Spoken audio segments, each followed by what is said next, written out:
Hi, my name is Hannah Neese, and this is my psychology final.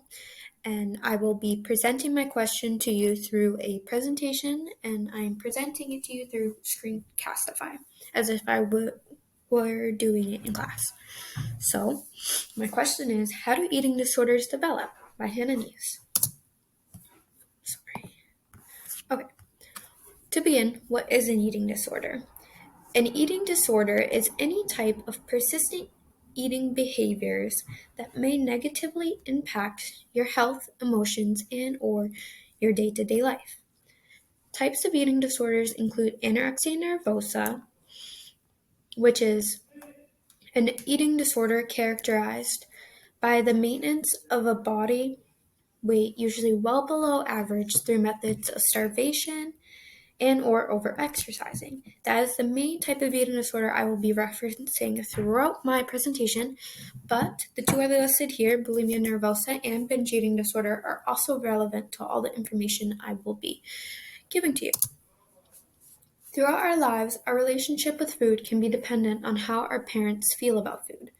For instance, if you grow up in a household with low-carb foods, with parents concentrated on physical health and diets, you may feel obligated to live up to their expectations of little food intake but high exercise levels.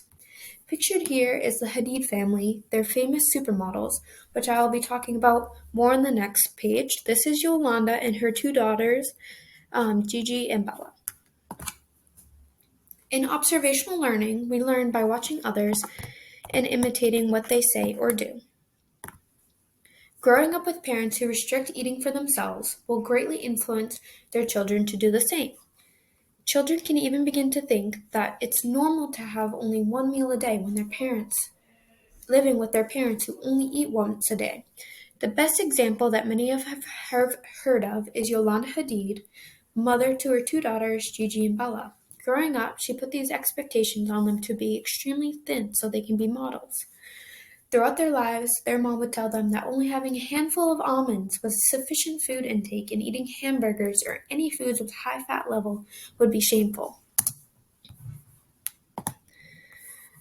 One of the main contributors for individuals developing an eating disorder is because they have this goal and are trying to reach it. In many cases, this goal is losing weight. Vicarious reinforcement is a process where the observer sees the model rewarded, making the observer more likely to imitate the model's behavior. This process begins by the observer seeing/hearing someone talk about losing weight by restricting food intake, so they themselves restrict in order to lose weight. The reward is weight loss. Once weight is lost, the brain is more likely to continue this behavior because it is hoping to continue getting the reward. This is also true when it comes to negative reinforcement. Negative reinforcement is when an undesirable stimulus is removed to increase a behavior. Many individuals will skip meals to stop them from feeling guilty after eating. In this case, food is removed so the undesired stimulus, guilt, is ended. And I will be sharing this video. I have to do it on my phone because Screencastify won't let me record the audio from the video, so if you bear with me, I can try. Rallied around me, just like I would do for any of you if I wasn't busy that day. I need to eat. My blood sugar is crashing. I would be honored to treat you all to lunch. We always bring our own.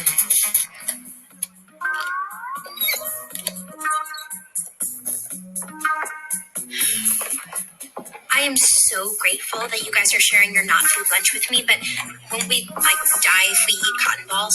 Only if they cause a blockage in our intestinal tracts, but that's what the sauce is for. Lubrication. And it gives you that wonderfully full feeling without all the calories. You know what? Pooh Belly's right. I'm tired of depriving myself of joy and sustenance. I mean, for what? So a boy will like me? Guys can be as porky as they want, and we still like them. I'm as skinny as Karen Carpenter in the morgue, and Chad Radwell still won't commit to me. I may die at the end of a serial killer's blade, but I refuse to die hungry. Let's go get some pizza.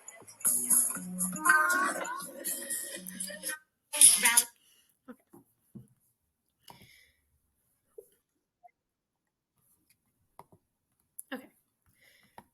Move this.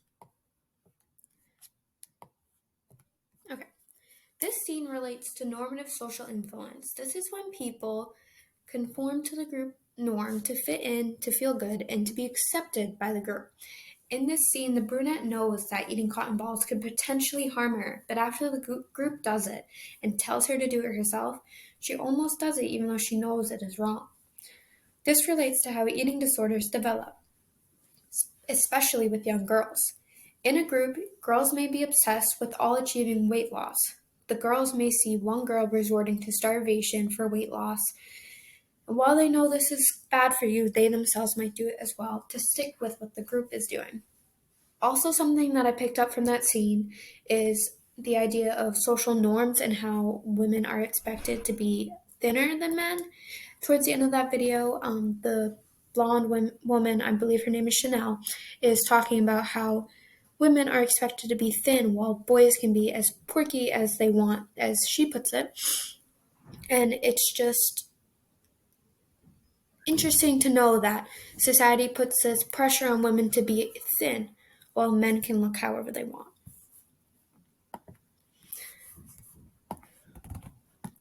There is a phenomenon occurring amongst girls from the ages of 15 to 19. There is a massive increase in risk of developing an eating disorder because of their need to meet a thin ideal that is taken up in popular media. Many young girls are influenced by influencers or on apps such as TikToks or Instagram who idealize thin bodies and share bogus weight loss methods such as laxatives, weight loss pills, and sharing what I eat in a day videos where they are seen eating very little. Kim Kardashian is one of the most popular influencers, and she's responsible for influencing her fans into these diet trends. She is known for promoting diet teas, diet shakes, and even appetite-suppressant lollipops, something that can easily appeal to children.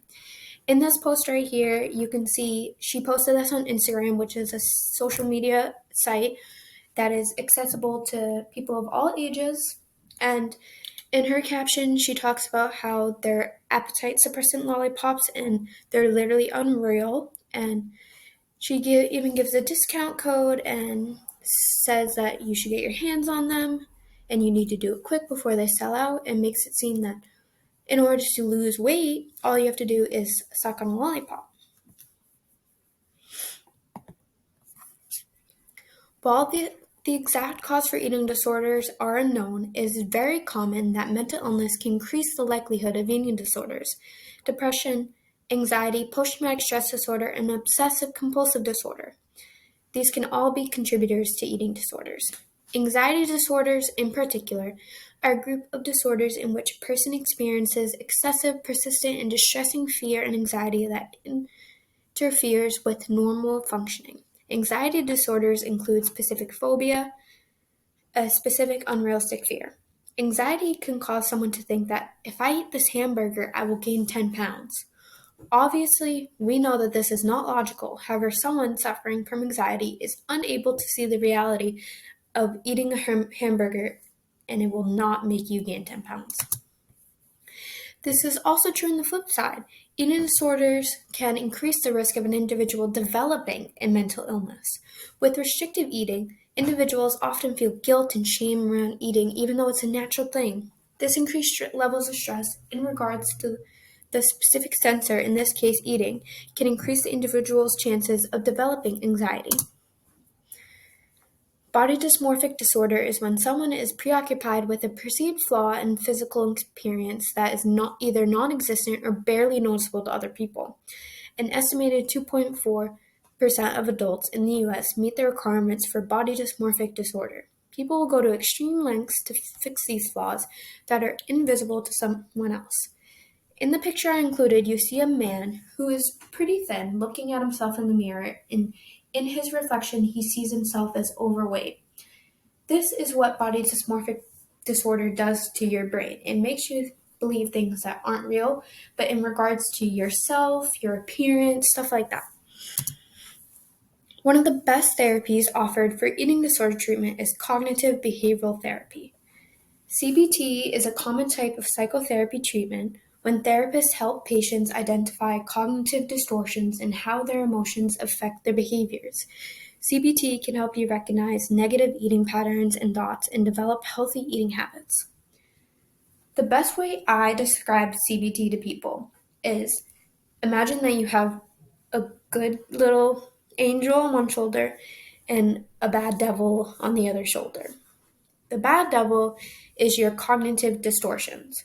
It's you telling yourself basically all these things that are untrue, that I'm unworthy, I'm not great, I'm fat, I'm too thin, like stuff like that. It's your brain just constantly telling you these bad things. And after a while of you telling yourself these things, of that little devil, like talking in your ear, you begin to believe it. And that affects your behavior. It makes you anxious, it makes you depressed because you're just constantly believing what your brain is telling you. But when you go through CBT, it helps you with the good side, your good little angel on your shoulder. It helps you use your good side to combat what the bad side's saying. So your bad side says you're unworthy, but your good side will say, oh, I'm worthy because of this, this, and this. And you learn that in using affirmations and like challenging the bad thoughts, that you'll like recognize the good things and the good behaviors that can come instead of listening to the bad ones. And CBT can also help you recognize negative eating patterns and thoughts and develop healthy eating habits. So, throughout this presentation, I hope you've learned that an eating disorder can be developed in multiple ways. An eating disorder can be developed from childhood and based on your family's lifestyle. An eating disorder can be developed through both vicarious reinforcement and negative reinforcement. An eating disorder can be developed from the pressure of trying to fit in with groups, and an eating disorder can be the result of a mental disorder. The end. Thank you for listening. I hope you learned